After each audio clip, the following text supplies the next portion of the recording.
Ezekiel cried dim, dry bones, Ezekiel cried dim, dry bones, Ezekiel cried dim, dry bones, now hear the word of the Lord. Ezekiel connect them, dry bones, Ezekiel connect them, dry bones, Ezekiel connect them, dry bones, now hear the word of the Lord.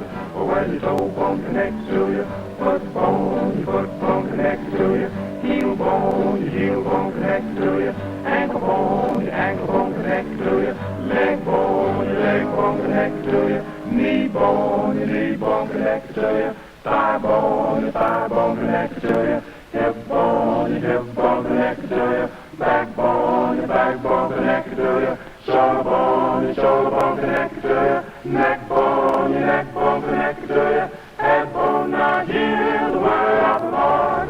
Them bones are, walk around them bones are, walk around them bones are, walk around, now hear the word of the Lord. Them bones, I dry bones, them bones, I dry bones, them bones, I dry bones, now hear the word of the Lord. Them bones, I dry bones, them bones, I dry bones, them bones, I dry bones, now hear the word of the Lord.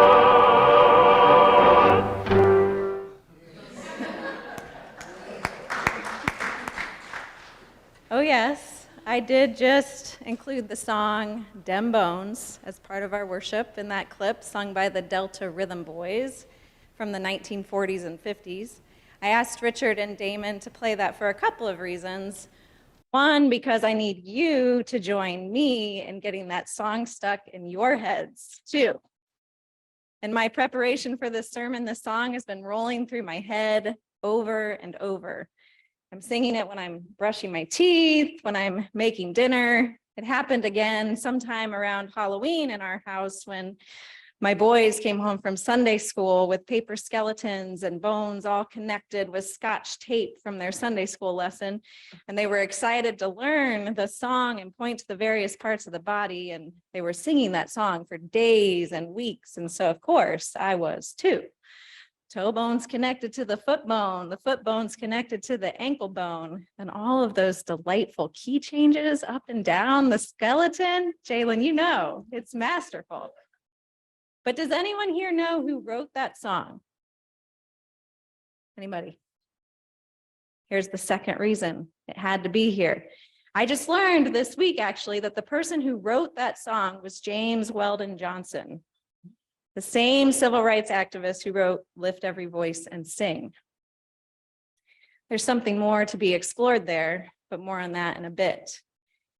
Maybe Mr. Johnson or Ezekiel himself would not mind if we added a line for universal access. Them bones are gonna walk around, but them bones gonna roll around too, shall we? Them bones will walk or roll or dance in Ezekiel's vision, and now also a few hours from now in your subconscious with me. I hope that if that happens, that the text might come alive for you in some kind of new way, and maybe even a little life be breathed back into you.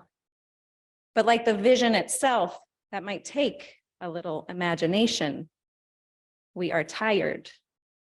Now, I don't yet want to suggest that our own perhaps weary, tired bones might bear similarities to the one in the text, though they do, I think. When I read this, that's where my mind wants to go first. But to do that would be to neglect the original intent of Ezekiel's story, it seems, the one told by Ezekiel as prophet, perhaps one of the most famous of his prophecies, Ezekiel, the prophet, the one who brings God's own voice to the people, the prophet, the one who was sent by God to bring God's own intentions to bear in God's history with God's people. Ezekiel, the prophet known perhaps for his odd, mostly puzzling, apocalyptic kinds of narrative, is now standing in that valley of dry bones, led there by the very hand of God. The land of dry bones in his vision, he knows, is in this place. It represents Israel, the one that is truly dead, The exiles and separations and mass destruction of tribes has occurred in this vision. The doom and death that he has spent the previous 36 chapters prophesying about has come to pass and is made visible by this mass scattering of remains so dry that the bones are separated and are hardly recognizable. Maybe you have some Spielberg movie scene in your mind when you read this text. A desolate desert full of bones. I had Simba from The Lion King myself. Some kind of battleground. There are other examples, I am sure, a little more lightly. At our house last year, we had to take off a deck that was original to the house, and with young boys eager to investigate what had been left behind under the deck, under the structure, you might have imagined my surprise when they came to me running and waving around with nothing else than hands full of some kind of bones. When you are standing looking at pieces of what was once a skeleton, you ask questions about the story of those bones. They elicit imagination. What could they have been? How did they get here? How long have they been there? Should you be holding those? Whose body did they carry around? The preschooler knew, of course, that he had discovered a bone from a T-Rex right there under our house. And the first grader, a bit older, of course, wiser in his bone investigation skills, saw some additional ones pressed into the dirt and decided that it was probably a rabbit. I thought that maybe they could have been either, but they were there without life, clearly, for a long, long time. Those bones in Ezekiel's vision are devoid of life for a long time. God walks him through that cemetery, that battlefield of sorts, an epic, desolate scene. As Ezekiel stands overlooking that valley, God asks that question, "O mortal, can these bones live?" It sounds almost like some kind of trick. Don't you just love Ezekiel's response? "Oh Lord, you know." I mean, you really want to hear the inflection, don't you? Like, think of the memes you could put with, "Oh Lord, you know." Or, "Oh Lord, of course you know." However he said it, it was clearly a nod to God's all-knowing power. Why ask me when you already know the answer? But then something else happens. God invites him to prophesy to the bones. Say to the bones, "Hear the word of the Lord. Thus says the Lord to the bones, I will cause breath to enter you, and you shall live. I will lay sinews on you, and you shall live. I will cause flesh to come upon you and cover you with skin and put breath in you, that you shall live. And you shall know that I am Lord." And Ezekiel does. And then there's that rattling. Thank you for that stick there, Kaylin. That was a good reminder, a good imagination, a remembering of that old dry bones. Did you hear how many times God has him say, "And you shall live"? Over and over and over, the impossible becoming impossible. Bones that had lived a story alive again. Bones that had already been in bodies, they live again. Bones that lived on land in a certain place of a certain people, gone, they live again. The remembering is a resembling of what has been dismembered. For Ezekiel, this was a narration of the power of God animating Israel again in the future, bringing Israel to life, returning the people of Israel back to their land, giving hope where it was gone, making possible what was impossible. He is prophesying this when he is in exile himself. How could those words sound like hope to his fellow ones in exile when they look around and see what they see, and not just some Ezekiel-sized dream? It would take a good amount of imagination and a whole lot of faith to imagine the power of God transforming, life-giving, life-breathing power of God to be available to come back from even the driest of bones, life. Ezekiel's fellow exiles were as good as dead without hope. This vision invited them into that new imagination of reality of what could be, with the power of God at the center, bringing breath to tired places. The breath of God, the Spirit, the wind, also named over and over in this passage to bring life again. Surely this vision of dry bones coming to life echoes across the centuries to our own time, doesn't it? For one, to hear the story in a Christian context is to hear resonances, perhaps, with the resurrection of Jesus, of God's promises to life, new life. To hear this passage as a lectionary text during Lent, of course, leans into that kind of imagination, invites us into a certain kind of Christian hope. There is something in the hearing of this passage that resonates with us, those who live and breathe in bones right now, doesn't it? Perhaps both personally and communally, globally.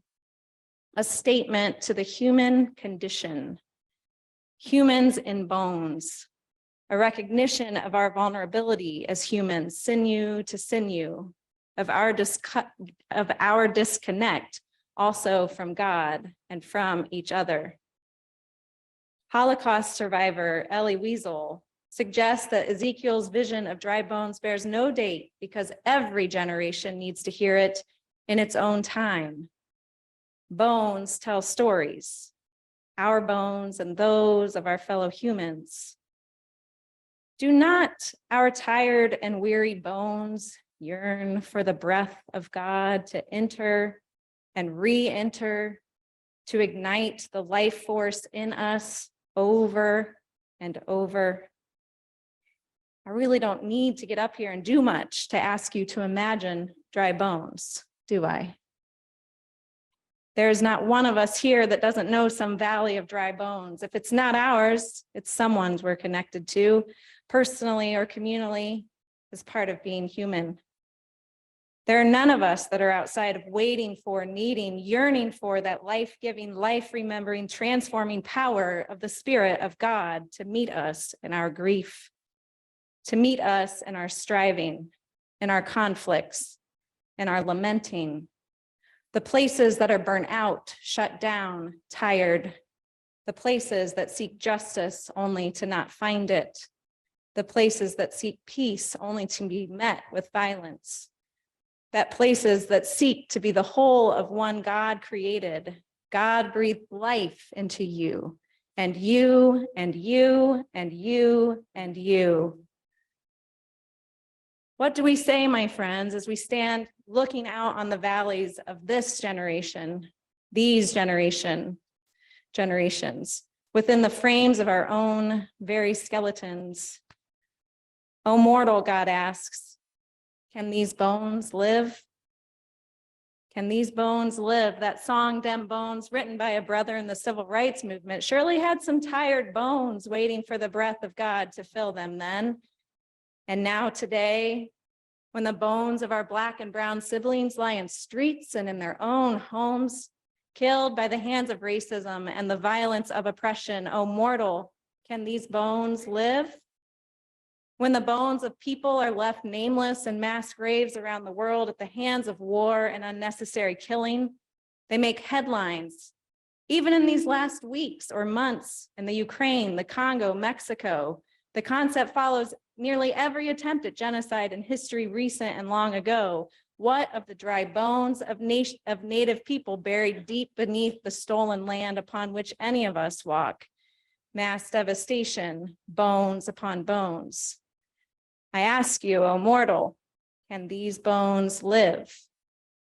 When the bones of Indigenous children are found under a colonial school in Canada, when the bones of school children in the US are buried in town after town at the hands of gun violence, when the bones of the unhoused and refugees from far-off lands in our own cities are left abandoned without a name, when the bones of those sick and dying may have access to little or no quality health care or no good and fresh food to fill their cabinets. O mortal, we are asked, can these bones live? I'm not done. When the bones of thousands of fish lay in the wake of chemicals from a train derailment in our own Ohio streams. When in the same week that this text pops up in our lectionary, the UN's latest report emerges about the state of climate disaster and life on this planet, the state of all living things, the report called A Survival Guide for Humanity. When it seems like we will never get it right, never change our way, where is our hope? O mortal, can these bones live? When other valleys of the church, the bones of our queer members are left excluded and demembered from faith leadership and church membership. When the bones of our disabled brothers and sisters with the same degrees are still met with ableism and less thanness. When we are seemingly at some kind of crossroads where Christian nationalism gets all the press as the face of Jesus, what then is of this church? The bones of the church that at times seems to be dying. At times seems to not be hitting the mark of the all-encompassing welcome and love and life-giving presence that is God in the world. A church that seems sometimes to divide more than unite, tear down rather than lift up its own people. Can these bones live? And what about these bones? Walking and rolling around here in the land of theological education, students and faculty and staff who are here because we said yes to some kind of something. You who feel in your bones the weight of this tired world, the responsibility that is this church, you whose bones who may only appear alive with enough caffeine or a smile on Zoom, you who are pushing through with your questions, with your uncertainties, with your trauma, and with all of your God-given gifts. We travel together in the midst of the valley of our world and our church, somehow clinging on to the hope, to the answer of that question.